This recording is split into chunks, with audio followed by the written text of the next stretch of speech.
ఇష్టం లేకుండా తాళి కట్టావని ఏడ్చే రకం కాదు నేను. జుట్టు పట్టుకొని ప్రేమలోకి ఈడ్చే రకం. ముసలోడువై చచ్చేంత వరకు ప్రేమించు.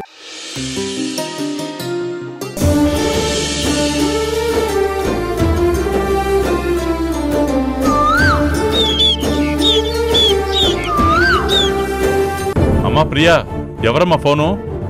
అది పంతులు గారు ఫోన్ చేస్తున్నారు నాన్న. నీకోసం అయి ఉంటుందమ్మా, మాట్లాడు. అలాగే నాన్న.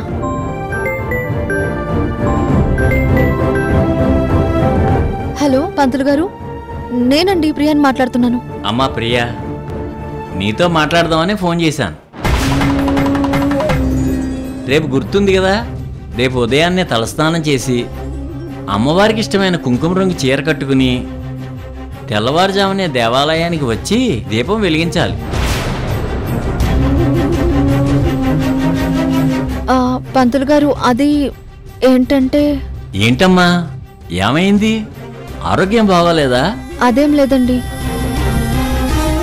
నేను గుడికొచ్చి దీపం వెలిగించలేను, నన్ను క్షమించండి. అదేంటమ్మా, ప్రతి సంవత్సరం నువ్వే కదా వెలిగించేది? నిజమే, కానీ ఈ సంవత్సరం నాకు అమ్మవారి దయ లేదు పంతులు గారు.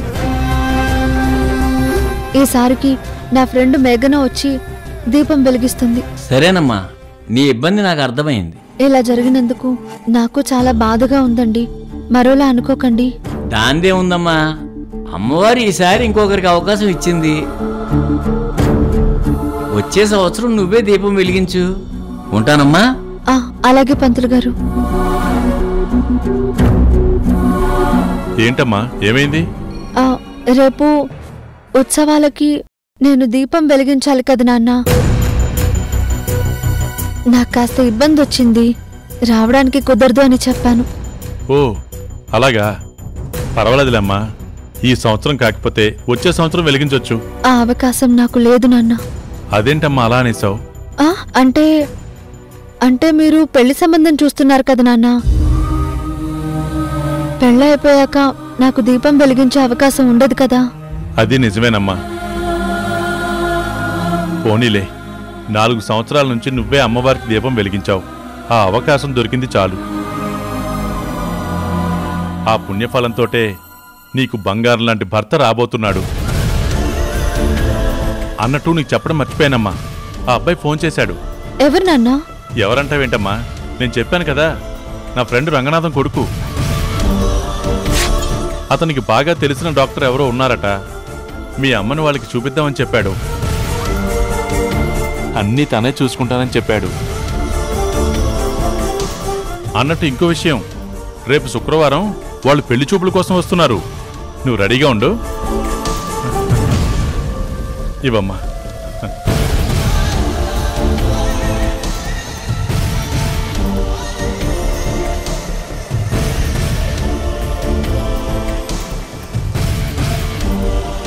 గుళ్ళో దీపం వెలిగించడం అంటే ఏదో అబద్ధం చెప్పి తప్పించుకున్నాను, కానీ ఇప్పుడు ఏం చెప్పి పెళ్లి చూపులు తప్పించుకోవాలి? కృష్ణతోటి కలిసి నేను తప్పు చేశాను అని తెలిస్తే అమ్మ నన్ను తట్టుకోలేరు. అలాగని మనసు చంపుకొని వేరే ఎవరిని పెళ్లి చేసుకోలేను. ఇప్పుడు నేనేం చేయాలి? భగవంతుడా, ఎందుకు నాకు ఇలాంటి పరీక్ష పెట్టావు? కనీసం ఇప్పుడు సంబంధం రాకున్నా బాగుండేది.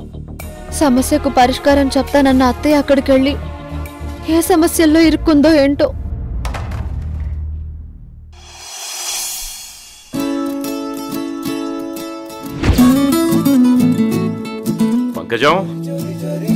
పంకజం వస్తున్నా అయ్యగారు. ఏంటి అయ్యగారు? పంకజం, అక్కడ ఆఫీస్ గదిలో సిగారు పొడి ప్యాకెట్ ఉంటుంది, వెళ్ళి తీసుకురా. అయ్యగారు ఒక్కసారి అది లేవండి. దేనికి? ఇవ్వండి అయ్యగారు. దేనికి? ముందు ఇవ్వండి అయ్యగారు.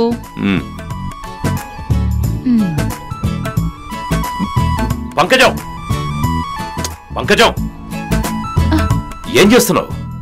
పడేస్తున్నావేంటి? నీకేమన్నా పిచ్చా? అది కాదండి అయ్యగారు, రాక రాక అమ్మగారు ఇన్ని రోజుల తర్వాత ఇంటికొచ్చారు కదా, ఇంకా ఈ పైపుతో పొగ పీల్చడం ఎందుకండి? అమ్మగారు ఇబ్బంది పడతారు అయ్యగారు. నేను పొగ పీలిస్తే ఆవిడెందుకు ఇబ్బంది పడుతుంది?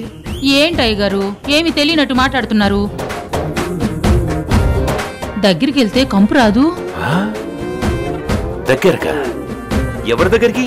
అమ్మగారి దగ్గరికి వెళ్తారు కదండి. ఆవిడ దగ్గరికి నేనెందుకు వెళ్తాను? అదేంటండి మీరు అన్నీ నా చేతి చెప్పిస్తారేంటి? మీ ఆవిడ గారి దగ్గరికి వెళ్ళరా? ముద్దు ముచ్చట్లు ఉండవా? ఇన్నేళ్ల తర్వాత వచ్చిన అమ్మగారితో మరి. పంకజం, అయ్యగారు నీ మూతి పళ్ళు రాలుతాయి, నువ్వు బయటికెళ్ళు. అదేంటి అయ్యగారు ఇప్పుడు నేనేటన్నానని? అసలు నువ్వేం మాట్లాడుతున్నావు నీకు అర్థమవుతుందా? ఏమేంటి, మా వయసేంటి? ఊరుకోండి అయ్యగారు, ప్రేమకి వయసుతో పనిటుంది. పిల్లలున్నారని చూస్తారని మీరేం మొహమాట పడకండి. నేను ఏదో రకంగా పిల్లలు మీ గదివైపు రాకుండా నేను చూసుకుంటాను. మీరు మరి ముందు నువ్వు బయటికెళ్ళు. ఏంటయ్య గారు భయంగా ఉందా? భయమా? భయం దేనికి? అదే చాలా కాలం అయింది కదా. ఏంటి? అవునండి, ఇన్నాళ్ళ తర్వాత అమ్మగారితో ప్రేమగా కబుర్లు చెప్పాలంటే భయంగా ఉంటుంది. నేను అర్థం చేసుకోగలనండి. నేను మీకు ఒక మంచి సిట్కా చెప్తాను, ఉండండి ఇప్పుడే వస్తాను. పంకజం, పంకజం, పంకజం! తనకి ఏమై ఉంటుంది వాళ్ళ? పిచ్చి పిచ్చిగా మాట్లాడుతుంది.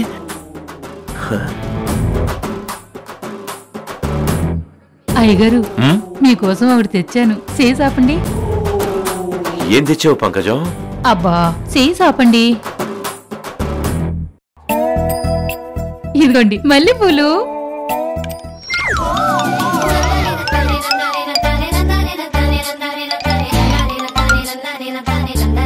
మల్లెపూల? దేనికి? దేనికేటండి, దానికే. పంకజం, సిగ్గుపడకండి అయ్యగారు. సిగ్గుపడుతున్నాను. అసలు నిజానికి పాల గ్లాస్ కూడా తెద్దాం అనుకున్నాను, కాకపోతే పిల్లలు చూస్తే బాగుండదని పూలతో సరిపెట్టేశాను. పంకజం, అసలు నువ్వేం ఆలోచిస్తున్నావు పంకజం? మీరేదో ఆలోచిస్తున్నారని నాకు అర్థమైంది అయ్యగారు. ఆ ఆలోచనలన్నీ పక్కన పెట్టి ఈ రాత్రికి అమ్మగారితో హాయిగా హాయిగా పోండయ్య గారు, అన్నీ నా చేత్తో చెప్పిస్తారు. ఉండండి, నేను పోయి అమ్మగారిని మీరు రమ్మంటున్నారని చెప్పి పంపిస్తాను. పంకజం! అబ్బా మీరు సిగ్గుపడకండి అయ్య గారు, మీరు లోపలే ఉండండి, నేను చెప్పి పంపిస్తాను. పంకజం, నేను సిగ్గుపడుతున్నానా? ఈ పంకజం వల్ల మొత్తం కంపు అయ్యేటట్టుగా ఉంది. ఈ మీద అమాయకత్వం పిచ్చో నాకు అర్థం కావట్లేదు.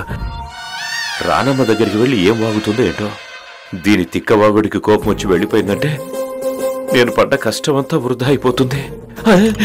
అమ్మో, వీటిని ఎవరైనా ఇలా చూస్తే ఇంకేమైనా ఉందా? వీటిని ఎక్కడ పెట్టాలి?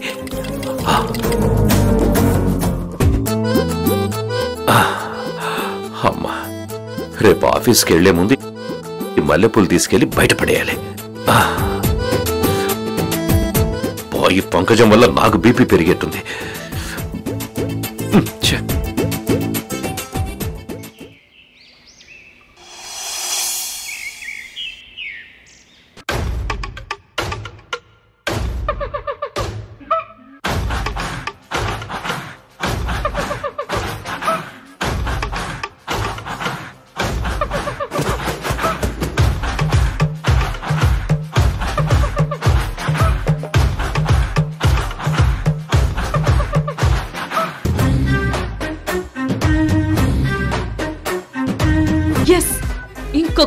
ఇంకొకటి మంచి కార్డు పడిందంటే గెలుపు నాదే.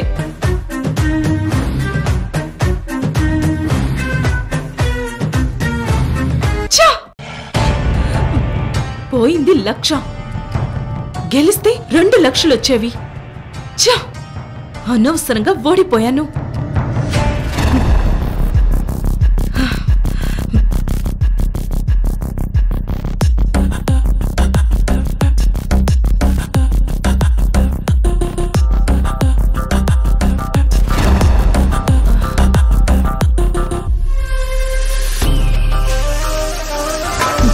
ఒక్కసారి ఓడిపోయానని పదే పదే ఓడిపోతానా?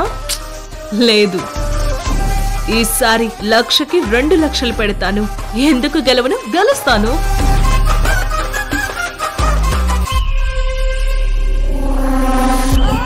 అమ్మా కార్తిక, జ్యూస్. ఈడియట్! అసలు నిన్నెవరు లోపలికి రమ్మన్నారు? నువ్వు రావడం వల్ల నాకు కాన్సంట్రేషన్ అంతా దెబ్బతింది. Get out! Get out! Idiot! వామ్మో, ఇంట్లో ఒక్కొక్కరు ఒక్కో రకం. ఈ జ్యూస్ వద్దంది సంతోషం. అదే నా మొహాన్ని పోసుంటే ఏమై ఉండేది? ఏంటి పంకజం, ఏమైంది? ఏంటి అరుపులు? ఏం చెప్పమంటారమ్మా? అమ్మాయి గారికి జ్యూస్ ఇద్దామని వెళ్ళాను. నన్ను చూడంగానే శివాలెత్తిపోయి గట్టిగా అరిచేసి బయటికి పంపించేశారమ్మా. అంత సీరియస్ అవ్వడానికి నువ్వేం చేసావు? నేనేం చేస్తానమ్మా, నా బొందా. అమ్మాయి గారు ఆడుకుంటున్నారు. ఆట ఆడుకుంటున్నారా? ఏం ఆడుకుంటుంది?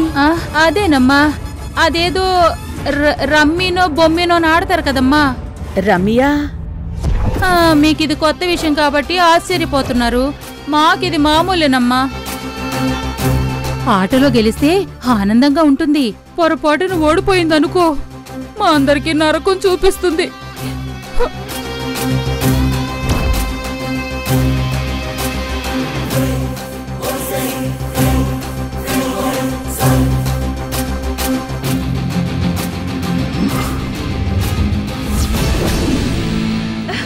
ఎస్, నేనే గెలిచాను. 2 లక్షలు సంపాదించాను. నాతోటి గేమ్సా? ఈ కార్తిక రమ్మీలోకి దిగింది అంటే రఫ్ ఆడించేస్తుంది.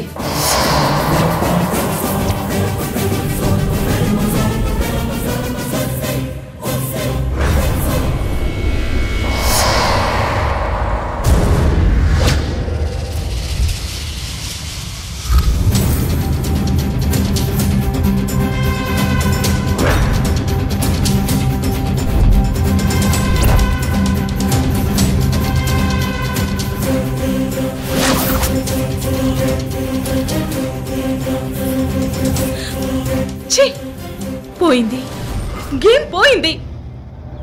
వచ్చిన 2 లక్షలు పోయాయి. Daddy, daddy,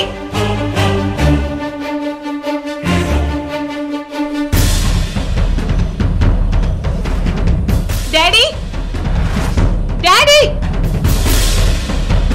daddy, daddy, daddy, daddy, నాకు అర్జెంట్గా 1 లక్ష రూపాయలు ట్రాన్స్ఫర్ చేయి. మళ్ళీ ఆ రమ్మి కోసమేనా? అవును డాడీ, ఇందాక 2 లక్షలు గెలిచాను. తర్వాత గేమ్ లో మొత్తం పోయాయి. Please daddy. ఏమంత మోసం, గ్యాంబ్లింగ్ అంటే వినవు కదా. నా మాట విను, వదిలే. ప్లీజ్ డాడీ, ప్లీజ్, నాకు డబ్బులు కావాలి, ఇవ్వండి. నేను తట్టుకోలేను డాడీ, నేను ఓటమి తట్టుకోలేను. Please please daddy, please, at least ఒక 50,000 అయినా ఇవ్వండి. Please daddy. Thanks daddy, thank you so much.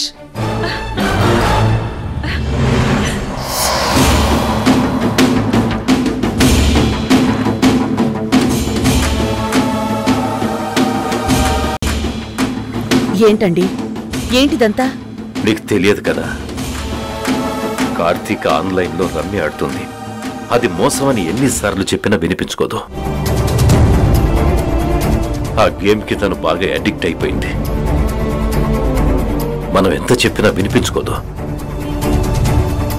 దానికి తోడు ఎలా అలవాటైందో తెలియదు కానీ డ్రగ్స్ తీసుకోవడం కూడా అలవాటైంది. ఏంటండి, ఇంత పెద్ద విషయాన్ని ఇంత తేలిగ్గా చెప్తున్నారు?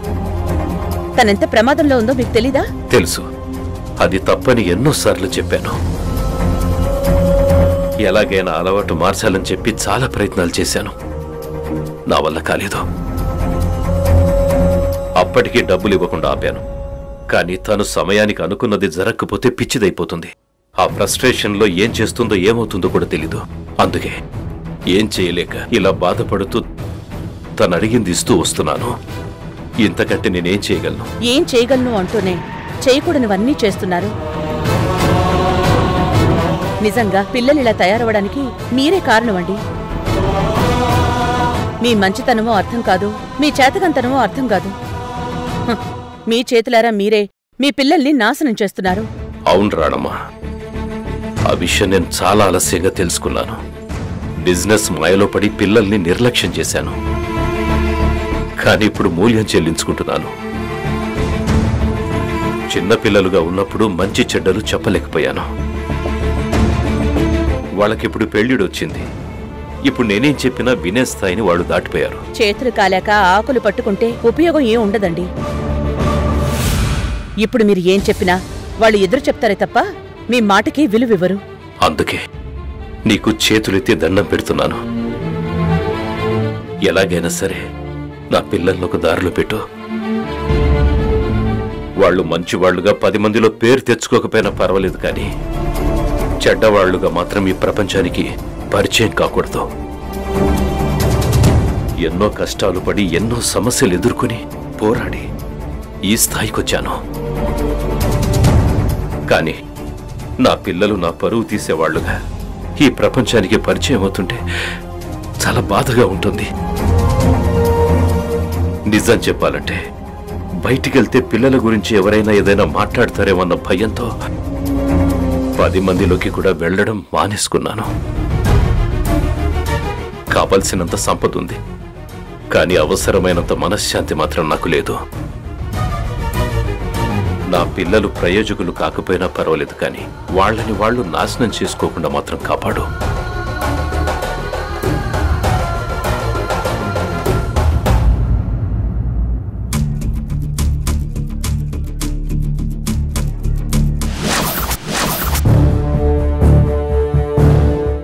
చెప్పు రంగనాథం. ఏంటి, రేపే వస్తున్నారా? ఏంటిది అంత హడావుడిగా ప్రయాణం? నాన్నా, కాఫీ అక్కడ పెట్టమ్మా. ఏంటి రంగనాథం, నువ్వు మరీ అంతలా చెప్పాలా? అప్పుడే చెప్పాను కదా నా కూతురే మీ ఇంటి కోడలని. ఆ మాట నువ్వు చెప్పావు కాబట్టి నేను ఆలస్యం చేయకుండా వెంటనే బయలుదేరుతున్నాను. అంత హడావుడేంట్రా? ఇలాంటి విషయాల్లో ఆలస్యం చేయకూడదు రామారావు. నాకు ఎలాగూ అక్కడ పనుంది, అది చూసుకొని మీ ఇంటికి వస్తాను. పెళ్లి చూపులు అయిపోతే వెంటనే నిశ్చితార్థం కూడా చేసుకుందాం. ఏంటి, నిశ్చితార్థం కూడానా? ఈ నెలాఖరు వరకు ముహూర్తాలు లేవని పంతులు గారు చెప్పారు. ముహూర్తాలు లేకుండా నిశ్చితార్థం ఎలా చేసుకుంటాం? నెలాఖరంటే ఎన్ని రోజులుంది? అవసరం అయితే పెట్టుడు ముహూర్తాలు పెట్టించైనా సరే నిశ్చితార్థం జరిపించేద్దాం. చెప్తే నువ్వు వినవు కదా. నువ్వేదనుకుంటే అదే చేసి తీరుతావు. సరే, అలాగే కానీ ఉంటాను. అమ్మా ప్రియా, రంగనాథం అంకులమ్మా రేపు మన ఊరు వస్తున్నాడట. పెళ్లి చూపులు ఏర్పాటు చేయమంటున్నాడు. పెళ్లి చూపులు అయిపోగానే వెంటనే నిశ్చితార్థం కూడా పెట్టుకుందాం అంటున్నాడు. నిశ్చితార్థం కూడానా? ఏంటి నాన్న ఇంత హడావిడి? నేను అదే చెప్తున్నానమ్మా, కానీ వాడు వింటేనా? ఎట్టి పరిస్థితుల్లోనూ పెళ్లి చూపులు నిశ్చితార్థం జరిగి తీరాలంటున్నాడు. అసలు ముందా బ్యాంక్ అకౌంట్ నెంబర్ చెప్పు, డబ్బులు ఇస్తాను అంటున్నాడు. నేనే వద్దని ఆపాను. ఎవరండి అతను? ఓహ్, నీకు చెప్పలేదు కదూ? నా స్నేహితుడు రంగనాథం అని వైజాగ్లో ఉండేవాడు. వాడి కొడుకు ఇక్కడే సాఫ్ట్వేర్లో మంచి జాబ్ చేస్తున్నాడు, మంచి జీతం కూడాను. ఆ అబ్బాయి మన ప్రియాని చూసి ఇష్టపడ్డాడు. పెళ్ళంటూ చేసుకుంటే తననే చేసుకుంటానని పట్టుబట్టాడు. అవునా? అవును కళ్యాణి, నీకు ఇంకో విషయం తెలుసా? రవి, అశోక్ చదువులు పూర్తయ్యేంత వరకు ప్రియా పెళ్లి చేసుకోను అని చెప్పింది. అదే మాట రంగనాథంతో చెప్తే వాళ్ళు చదువులు పూర్తి చేయడానికి 10 లక్షల రూపాయలు బ్యాంకులో డిపాజిట్ చేస్తానన్నాడు. నేనేదో సరదాగా అంటున్నాడు అనుకున్నాను. ఇప్పుడు ఫోన్ చేసి బ్యాంక్ అకౌంట్ పంపించు, డబ్బులు వేస్తాను అంటున్నాడు. వాళ్ళంటే మాత్రం మనం అలా ఎలా డబ్బులు తీసుకుంటాం? బాగోదు కదండి. నేను అందుకే అవన్నీ తర్వాత చూద్దాంలే అని చెప్పాను. ముందైతే పెళ్లి చూపులు అయిపోయాక నిశ్చితార్థాలు పెట్టుకుందాం అంటున్నాడు. వాళ్ళ స్పీడ్ చూస్తుంటే కావాలంటే రేపే పెళ్లి చేసుకుందాం అనేలా ఉన్నారు. నాన్న, వాళ్ళు హడావిడి పడ్డారని మనం కూడా తొందరపడితే ఏం బాగుంటుంది నాన్న? నాకు కొంచెం ఆలోచించుకునే టైం ఇవ్వాలి కదా. చూడమ్మా, చాలా మంచి సంబంధం, నాకు బాగా తెలిసిన మనిషి, ఒక్కగానొక్క కొడుకు, బోల్డంత ఆస్తుంది. పిల్లాడు బాగా చదువుకున్నాడు, బుద్ధిమంతుడు, మంచి ఉద్యోగం ఉంది. పైగా నువ్వంటే చాలా ఇష్టం అంటున్నాడు. ఒక మాట చెప్తాను వినమ్మా. మనల్ని ఇష్టపడే వారిని చేసుకుంటేనే జీవితం బాగుంటుంది. అది కాదు నాన్న, అన్నయ్య చదువు ఇంకా పూర్తి కాలేదు. తమ్ముడేమో ఇప్పుడిప్పుడే కాలేజ్ చదువు మొదలు పెట్టాడు. అమ్మ కూడా ఇప్పుడే ఇంటికొచ్చింది. ఇలాంటి సమయంలో నేను పెళ్లి చేసుకుని వెళ్ళిపోతే ఎలా నాన్నా? ప్రియా, నువ్వు చాలా ఎక్కువగా ఆలోచిస్తున్నావు. నాకు చదువు ఆల్రెడీ అయిపోయింది, ఇంకెంత? మహా అయితే ఇంకో 2 నెలలు. ఆ తర్వాత నాకు మంచి జాబ్ వస్తుంది. అమ్మా నాన్నని నేను చూసుకుంటాను. మళ్ళీ సంబంధం తప్పితే ఇంత మంచి సంబంధం వస్తుందా చెప్పు? కరెక్ట్గా చెప్పావురా, నేను చెప్పింది కూడా అదే. అమ్మ ప్రియా, పడినన్ని రోజులు కష్టపడ్డావు. ఆడపిల్లవైనా మగరాయుళ్లా మారి ఆటో నడిపి కుటుంబాన్ని నడిపించావు. ఇప్పుడు ఆ భగవంతుడు నీకు మంచి దారి చూపించాడమ్మా. బాటిల్ మీద చెయ్యేస్తే ఊరుకోను, చెప్తున్నా. నువ్వు చెప్తే నేను వినాలా? ఇవ్వరా? నా చేతిలో బాటిల్ లాగేస్తావా?